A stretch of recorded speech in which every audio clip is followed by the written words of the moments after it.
नमस्कार. आज मी तुम्हाला व्हिडिओमध्ये QR कसा स्कॅन करायचा हे सांगणार आहे. अगोदर मी सबस्क्रिप्शन ऑप्शनवर गेले. त्यानंतर माझं इथे फॅशन हब नावाचा चॅनल आहे. त्यामध्ये काल मी एक मिशोचा व्हिडिओ टाकलेला होता, शिलाई काम. त्या व्हिडिओवरती जाऊन अगोदर मी स्क्रीनशॉट काढला. तो स्क्रीनशॉट गॅलरीमध्ये स्क्रीनशॉट काढल्यानंतर आपल्याला मिशो ॲप ओपन करायचं आहे. मिशो ॲप ओपन केलं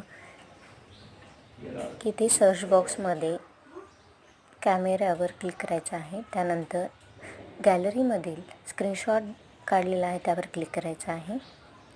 आपल्यासमोर त्या प्रोडक्टबद्दल माहिती येते. इथून तुम्हाला आवडेल ते प्रोडक्ट बाय करू शकता. ऑनलाईन पेमेंट केलं तर अजूनच कमी किमतीमध्ये ते प्रोडक्ट आपल्याला मिळते. थँक्यू. एकदा ट्राय करून बघा. धन्यवाद.